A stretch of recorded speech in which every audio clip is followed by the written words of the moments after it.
दोस्तों, कर्मा क्या होता है? आप जो भी करते हो वो किसी न किसी रूप में आपके सामने वापस आके खड़ा हो जाता है। सीधे शब्दों में, जैसा करोगे वैसा भरोगे। आज बॉस से बचाव में हम बॉस कर्मा के बारे में बात करेंगे। बॉस हर ऑर्गेनाइजेशन में वो व्यक्ति होता है जिसे काफ़ी सारे पावर रिस्पॉन्सिबिलिटीज दी जाती है, और जितने भी टीम मेंबर उसके साथ काम करते हैं उनका ख्याल रखना एक बॉस का काम होता है। जब भी आप किसी ऑर्गेनाइजेशन में toxic boss, bad boss, red flag boss को देखते हैं तो आपको ये लगता होगा कि क्या इनका कर्मा इन्हें वो सब वापस नहीं दे रहा है जो वो गलत कर रहे हैं। तो एक बात आप जरूर याद रखिए, कर्मा अपने समय के हिसाब से काम करता है।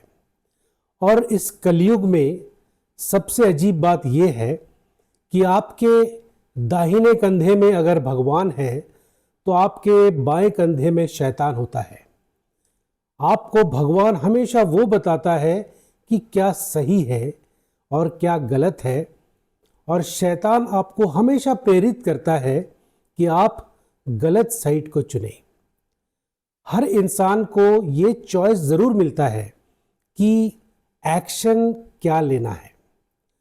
काफी समय कलयुग में ये भी होता है कि आप जो सोच के एक्शन लेते हैं, और अगर आप एज अ बॉस गलत काम करते हैं और आपको उससे इनिशियली पहले सक्सेस मिलता है, तो आपको ये लगता है कि आप जो भी कर रहे हैं वही सही कर रहे हैं।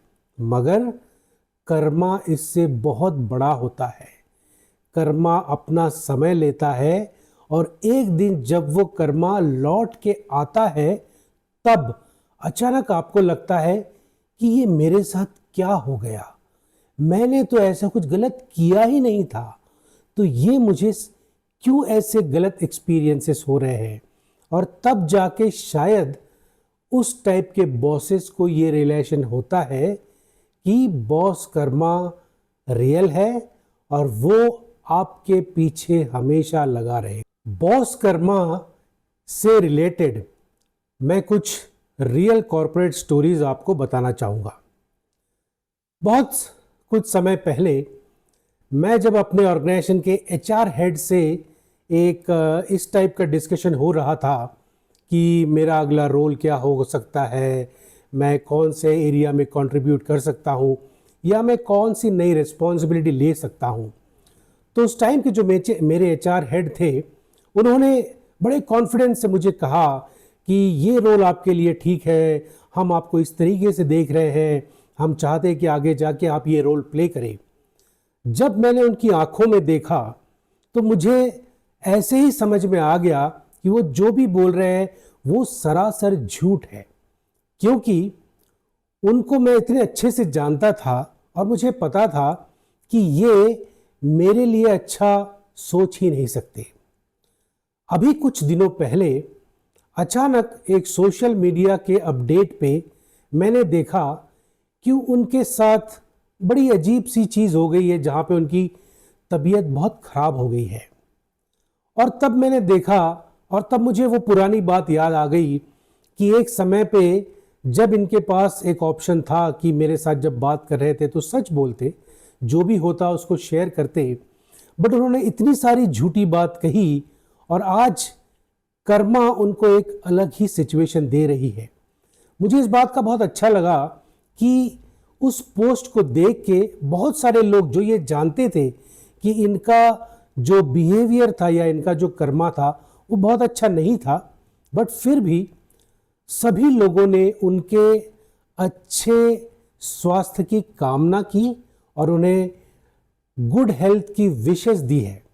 तो दुनिया अभी भी अच्छी है, तो लोग अभी भी आपका अच्छा चाह रहे हैं। लेकिन ये जो एचआर हेड थे, इनके पास ऑप्शन था कि ये अपना कर्मा अच्छा करते ताकि आज जो उनको एक्सपीरियंस हो रहा है उससे वो सरप्राइज नहीं होते। उन्हें पता होता कि कर्मा एक दिन लौट के ज़रूर आता है। दूसरा एग्जाम्पल, मेरी एक टीम मेंबर थी जो एक दिन अचानक मेरे केबिन में आई और उस टाइम पे शायद वो 7-8 मंथ प्रेग्नेंट थी। उन्होंने आके मुझे एक प्रॉब्लम बताई। उन्होंने जब अपने बॉस से बात की और उन्होंने बताया कि उनको अपने मैटरनिटी लीव पे जाना है, तो शायद ये लेडी और बॉस इनका बहुत आर्ग्यूमेंट हो गया और ये दोनों इस बात पे एग्री नहीं हो पा रहे थे कि उन्हें कब लीव पे जाना चाहिए, कब तक ऑफिस में रहना चाहिए। और शायद उस लेडी को ये लग रहा था कि अगर उन्हें कुछ दिन तक वर्क फ्रॉम होम मिल जाए तो उनके हेल्थ के लिए बहुत अच्छा होगा। अब जब ये लेडी ने मुझे अपनी प्रॉब्लम बताई तो वो इतनी भावुक हो गई कि रोने लगी। तब मैंने उन्हें समझाया और उनसे ये सवाल किया कि आपका जो कंडीशन है और आप आगे जो चाहते हो उसमें आप खुद ये डिसीजन लो कि आपके लिए क्या अच्छा है और ऑर्गेनाइजेशन के भी जो पॉलिसीज़ या प्रोसेस होते हैं वो भी उसी तरीके से फॉलो हो जाए जो होने चाहिए। जब मैंने उनसे इस तरह से बात की, मेरे ख्याल से शायद सिर्फ 5 मिनट लगे होंगे जब उन्होंने शांत मन से सोचा और उसके बाद उन्होंने अपना ये डिसीजन लिया कि उन्हें आगे क्या करना है।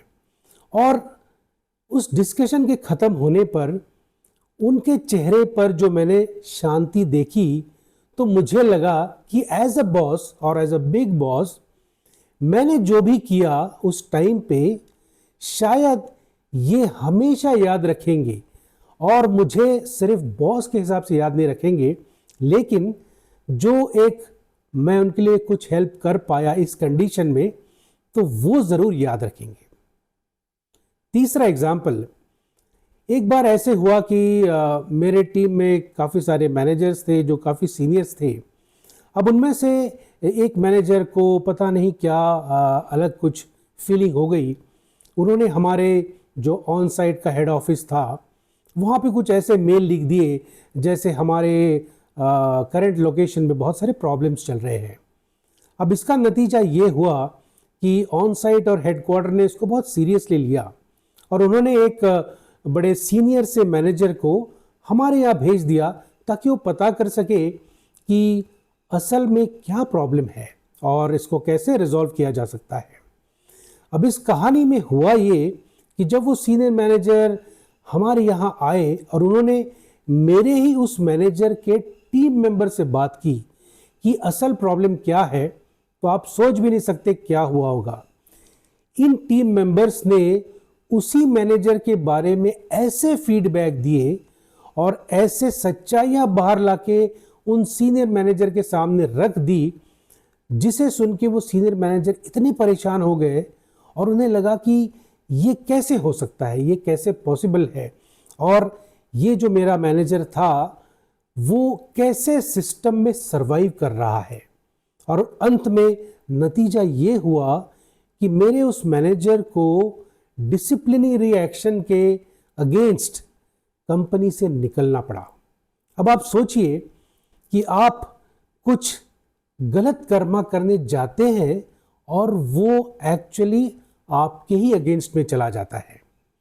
तो इन 3 एग्जाम्पल से मैं यही कहना चाहता हूँ कि कर्मा रियल होता है, चाहे बॉस हो या एम्प्लॉय हो। तो आपको जो भी आप अपने ऑर्गेनाइजेशन में, अपने जॉब में, अपने कलीग्स के साथ, अपने टीम मेंबर्स के साथ as a boss, as a employee करते हैं उसका थोड़ा ख्याल रखना बहुत ज़रूरी है। बॉस कर्मा साइलेंट मोड में काम करता है, ना तो वो ईमेल भेजता है और ना तो वो कोई चेतावनी यानी कि वार्निंग देता है।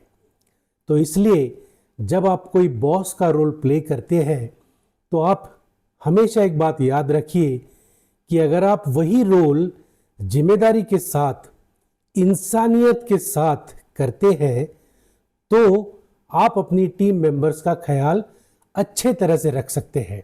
उसमें आप भले ही प्रोफेशनली काम कीजिए, सिस्टम के प्रोसेसेस फॉलो कीजिए, लोगों को उनके परफॉर्मेंस के हिसाब से जज कीजिए, लेकिन इस तरीके के बायस क्रिएट मत कीजिए कि आप किसी को बिना किसी गलती के ऐसी सज़ा दे दे कि वो कर्मा आपको एक दिन आके इतना परेशान करे कि आपको समझ में नहीं आए कि आपको क्या करना चाहिए। क्योंकि ज़िंदगी में ये होता है कि ये जो पोजीशंस, टाइटल्स, डेजिग्नेशंस के लिए बॉसेस काम करते हैं, कभी कभी बाद में ये कोई काम नहीं आता है। क्या आपने कभी देखा है कि कोई लोग अगर इस दुनिया में नहीं है तो उनको कोई उनके पोजीशन, टाइटल या डेजिग्नेशन से याद करता है? या आपने कभी कोई ऐसे समाधि देखी है जहाँ पे लिखा है कि ये आदमी पहले कोई प्रेसिडेंट था या चेयरमैन था या चीफ एग्जीक्यूटिव ऑफिसर था? जो याद रखा जाता है वो आपका अच्छा कर्म होता है, आपकी इंसानियत होती है, और लोग अगर आपको उस तरह से याद करें तो वो हमेशा आपके लिए ज़्यादा अच्छा होता है। तो आपने देखा कि बॉस कर्मा बहुत इम्पोर्टेंट है, और ये आपके हाथ में है कि आप एक कंधे पे बैठे भगवान को सुनते हैं या दूसरे कंधे पे बैठे शैतान को सुनते हैं। अगर आपको आज का ये बॉस कर्मा डिस्कशन अच्छा लगा तो प्लीज़ कमेंट कीजिए और अपने एक्सपीरियंसेस हमारे साथ शेयर कीजिए।